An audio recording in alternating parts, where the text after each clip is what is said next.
اب ایک اور مثال حضرت مسلم موعود بیان فرمایا کرتے تھے، اس میں ایک احمدی تھا جس کو سزا ضرور ملتی تھی سچ کی، مگر کبھی باز نہیں آیا۔ جھنگ کے وہ تھے جن کا بیٹا بشیر آج کل ہمارے سوئٹزرلینڈ میں غالباً قائد ہیں یا کیا ہیں، بڑے مخلص خاندان ہیں، ان کی اولاد ماشاءاللہ ساری بڑے اخلاص کے ساتھ سلسلے کے ساتھ وابستہ ہے۔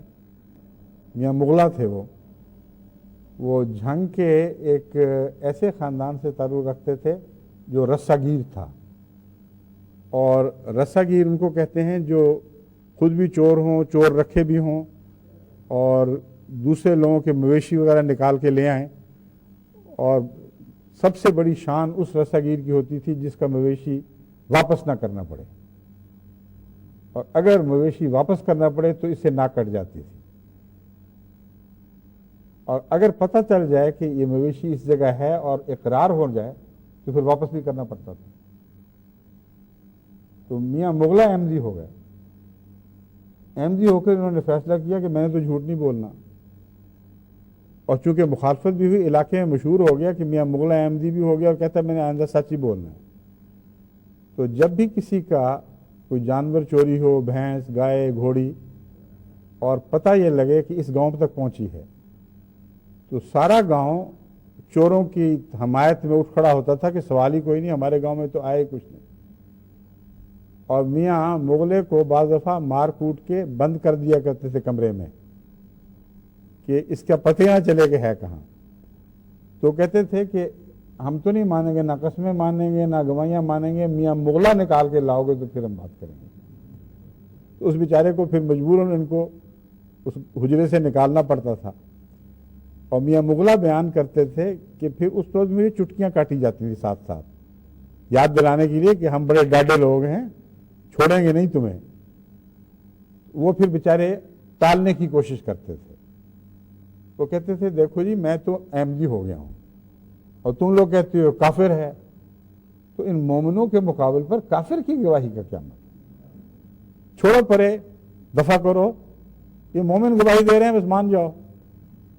تو وہ کہتے تھے کہ دیکھو گواہی تمہارے جیسے کافر کی گواہی سچی، مومنوں کی جھوٹی، اس لیے ہم نے تم سے پوچھنا ہے۔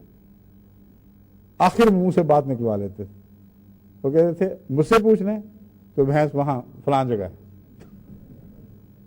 چوری کی ہے ہمارے اپنے بھائی نے فلاں نے کی ہے، پھر ان کو مار پڑتی تھی۔ اب ایسے موقع پر میں بتا رہا ہوں کہ صبر کا نمونہ، صبر کی ضرورت قرآن کریم فرماتا ہے حق کی بات کرو گے تو صبر بھی دکھانا پڑے گا، اور ضروری نہیں ہوا کرتا کہ ہر دفعہ حق کے نتیجے میں اچانک غیب سے ایک اعجاز ظاہر ہو۔ صبر بھی ایک اعجاز ہے، وہ بھی سچوں کو نصیب ہوتا ہے، اور قرآن کریم فرماتا ہے کہ یہ بہت بڑے جن کو خدا تعالیٰ کی طرف سے نصیب ملا کرتے ہیں ان کو یہ توفیق ملتی ہے کہ حق کی خاطر صبر کا نمونہ دکھائیں۔ چنانچہ ایک عرصے تک وہ اسی طرح مارے کھاتے رہے اور سچ بولتے رہے، بالآخر گاؤں والوں نے بھی یہی چاہا کہ یہاں سے چلا جائے، انہوں نے بھی یہی فیصلہ کیا، تو سب کچھ چھوڑ چھاڑ کے قادیان آ کر بیٹھ گئے۔ اب اللہ کے فضل سے ان کی اولاد کو اللہ تعالیٰ نے مختلف جگہوں پہ پہنچایا، بہت عزتیں بھی عطا کی ہیں، اور وہ پرانے جو رسہ گیر تھے وہ رسہ گیری رہے۔ بس در حقیقت حق میں ایک طاقت ہے، بالآخر وہ غالب ضرور آتا ہے، اور علاقے میں جو شہرت ہوئی ہے اس کے نتیجے میں احمدی بھی ہوئے، پھر بہت حق میں بہت بڑی طاقت ہے۔ بس آپ لوگ اگر حق سے چمٹیں گے تو حق کے لیے،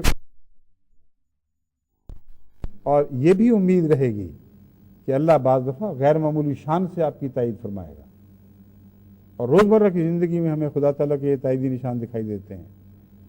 بس تمام داعین اللہ کو یہ جہاد کرنا چاہیے کہ ذات حق سے تعلق جوڑنا ہے، ذات حق سے تعلق جوڑنا ہے تو صبر کرنا پڑے گا، ذات حق سے تعلق جوڑنا ہے تو وہ تمام بنیادی صفات جو سورہ فاتحہ میں بیان ہوئی ہیں جن کا حق سے تعلق ہے ان کو سمجھ کر ان کے تقاضے پورے کرتے ہوئے حق سے تعلق جوڑنا ہے۔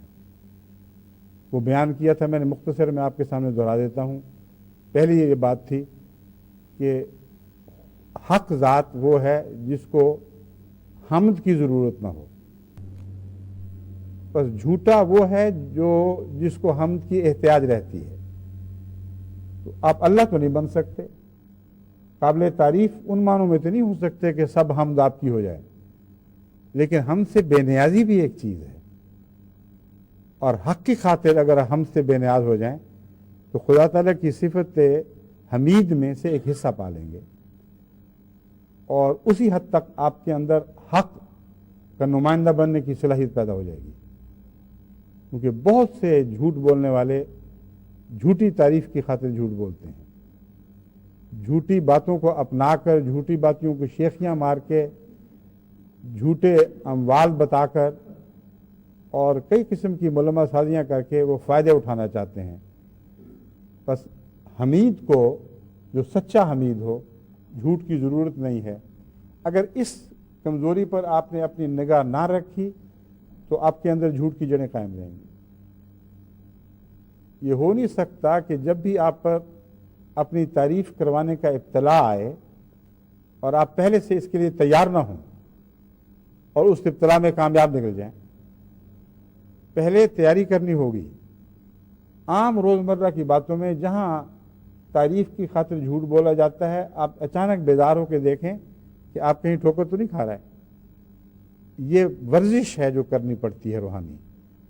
ایسے موقعوں پر ذہن کو بیدار رکھنا پڑتا ہے۔ اگر اس طرح آپ کریں گے تو جہاں آپ ہم سے مستثنا ہو جائیں گے، بالا ہو جائیں گے، وہاں آپ کے اندر ایک استغنا پیدا ہو جائے گا، وہاں آپ حقیقت میں حق بولنے کی طرف ایک اور قدم اٹھا چکے ہوں گے۔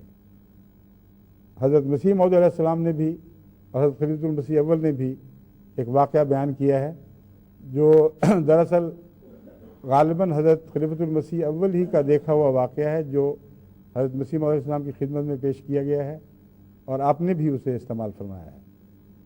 وہ یہ مضمون ہے کہ ایک انسان احتیاج کے باوجود غنی ہو سکتا ہے اگر اس کے دل میں اس کی حرص باقی نہ رہے۔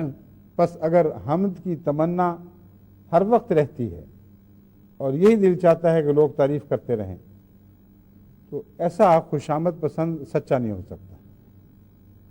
جیسا کہ میں نے ثابت کیا ہے، سائنس کے قانون کے طور پر حساب کی روح سے آپ ثابت کر سکتے ہیں کہ ایسا حریص جو ہر وقت حمد کا خواہاں ہے اور حمد اس میں ہے نہیں، کیونکہ حمد تو صرف خدا میں ہے، یہ دو باتیں اکٹھی پڑھنی پڑتی ہیں۔ حمد کا خواہاں ایک ایسا غریب ہے بیچارہ جو حمد کی صلاحیتوں سے عاری ہے، وہ لازماً جھوٹ بول کر اپنی دلی تمنا تعریف کی پوری کرے گا۔ بس یہ وہ تفصیل ہے جس میں جا کر آپ کو اپنی نگرانی کرنی ہوگی، تب آپ حقیقی حق کا مضمون سمجھیں گے اور حق کا مضمون کو اپنی ذات میں جاری کر سکیں گے۔ دوسری بات میں نے بیان کی تھی ربوبیت کی۔ رزق کا احتیاج ہے جو جھوٹ بولنے پر مجبور کرتا ہے، اور دنیا کے سب سے بڑے بڑے جھوٹ جو ہیں ان کا تعلق اقتصادیات سے ہے، اور اس معاملے میں تو بڑی بڑی مہذب قومیں بھی، بہت ترقی یافتہ ممالک بھی جھوٹ پر منہ مارنے سے ہرگز گریز نہیں کرتے اگر اس سے ان کی قومی یا ذاتی اقتصادیات کو فائدہ پہنچے۔